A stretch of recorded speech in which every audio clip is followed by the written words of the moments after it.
Hi, this is Brad Constantine, and this is a podcast recording of the Old Testament. Although this is not an official recording of the Church of Jesus Christ of Latter-day Saints, every effort's been made to be as doctrinally accurate as possible. I'll be using for the text the Joseph Smith translation of the Old Testament, along with many commentaries from general authorities of the Church, BYU professors, Bible scholars, and others. This format will be very detailed, and so if you want a deep analysis of the Old Testament, you come to the right place. Thanks for your attendance. Welcome back. This is going to be for 1 Kings chapter 12. And Rehoboam went to Shechem, for all Israel were come to Shechem to make him king. Rehoboam goes to Shechem to be made king. Shechem was a place of great historical importance. It was important for Rehoboam to go to Shechem to be formally recognized as king because Shechem was among the most ancient of the sacred towns of northern Palestine, and thus a chief city of the northern tribes of Israel. It was at Shechem that Abraham camped when he first arrived in Canaan. It was at Shechem that the Israelites buried the bones of Joseph when they came out of Egypt. It was at Shechem that Joshua gathered together all the tribes of Israel to give them instructions and establish a special covenant between God and the people. Verse 2, And it came to pass when Jeroboam the son of Nebat, who was yet in Egypt, heard of it, for he was fled from the presence of King Solomon, and Jeroboam dwelt in Egypt, that they sent and called him, and Jeroboam and all the congregation of Israel came and spake unto Rehoboam, saying, Thy father made our yoke grievous. Now therefore make thou the grievous service of thy father, and his heavy yoke which he put upon us lighter, and we will serve thee. And he said unto them, Depart yet for 3 days, then come again to me. And the people departed. Israel and Jeroboam go to Rehoboam to find out if he would further tax the people like Solomon. They counsel Rehoboam to remove the taxes, and they will pledge their loyalty to him. Verse 6, And King Rehoboam consulted with the old men, or the elders, that stood before Solomon his father, while he yet lived, and said, How do ye advise that I may answer this people? And they spake unto him, saying, If thou wilt be a servant unto this people this day, and wilt serve them, and answer them, and speak good words to them, then they will be thy servants forever. Rehoboam counsels with the old men that counseled Solomon, who suggest that he serve the people. But he forsook the counsel of the old men which they had given him, and consulted with the young men that were grown up with him, and which stood before him. And he said unto them, What counsel give ye, that we may answer this people, who have spoken to me, saying, Make the yoke which thy father did put upon us lighter? And the young men that were grown up with him spake unto him, saying, Thus shalt thou speak unto this people that spake unto thee, saying, Thy father made our yoke heavy, but make thou it lighter unto us. Thou shalt say unto them, My little finger shall be thicker than my father's loins.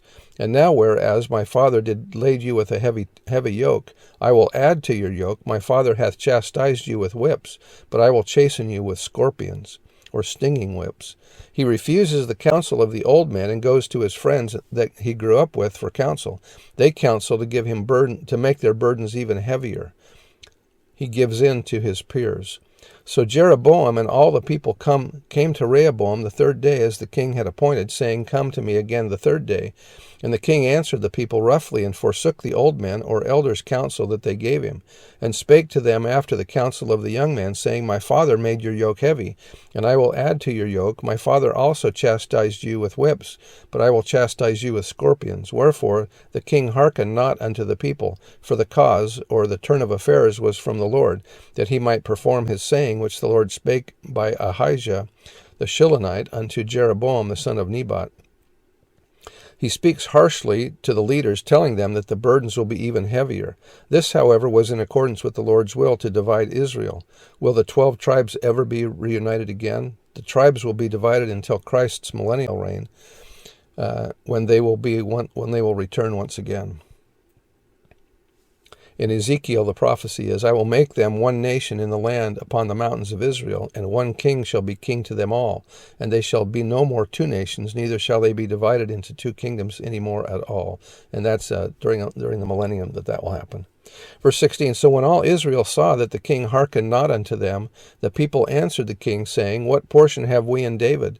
Neither have we inheritance in the son of Jesse to your tents. O Israel, now see to thine own house. David, so Israel departed unto their tents. But as for the children of Israel, which dwelt in the cities of Judah, Rehoboam reigned over them. Then King Rehoboam sent Adoram, who was over the tribute, and all Israel stoned him with stones that he died. Therefore King Rehoboam made speed to get him up to his chariot to flee to Jerusalem. So Israel rebelled against the house of David unto this day. And it came to pass, when all Israel heard that Jeroboam was come again, that they sent and called him unto the congregation, and made him king over all Israel, that there was none that followed the house of David, but the tribe of Judah only. In the Septuagint it says Judah and Benjamin, as I mentioned before. But as for the children of Israel which dwelt in the cities of Judah, Rehoboam reigned over them. This passage helps to explain why such men as Lehi and Nephi, who were descendants of Manasseh, and the family of Ishmael, who were descendants of Ephraim, were living in the land of Jerusalem several generations after Rehoboam. So some of the tribes of Israel are also in Jerusalem, and not all of them stayed north. Also in 2 Chronicles, we learn that the Levites that were expelled by Jeroboam came to Jerusalem and were the priests for Rehoboam. So the question today is, which tribe leads Israel today?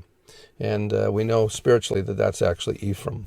Verse 21, And when Rehoboam was come to Jerusalem, he assembled all the house of Judah with the tribe of Benjamin, 180,000 chosen men, which were warriors, to fight against the house of Israel, to bring the kingdom again to Rehoboam the son of Solomon.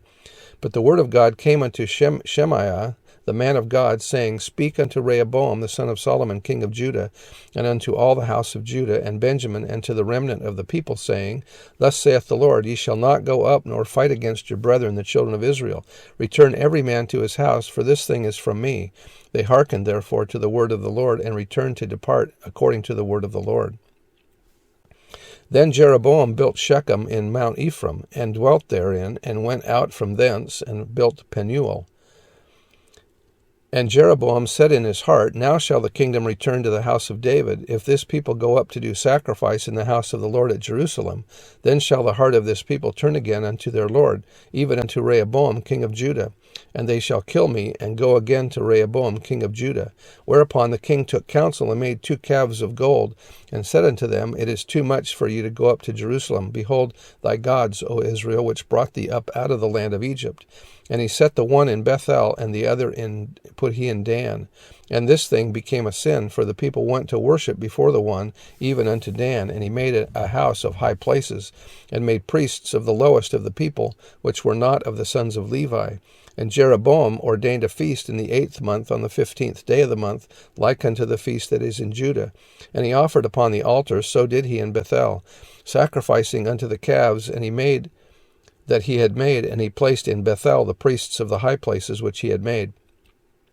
So he offered upon the altar which he had made in Bethel the 15th day of the 8th month, even in the month which he had devised of his own heart, and ordained a feast unto the children of Israel. And he offered upon the altar, and burnt incense.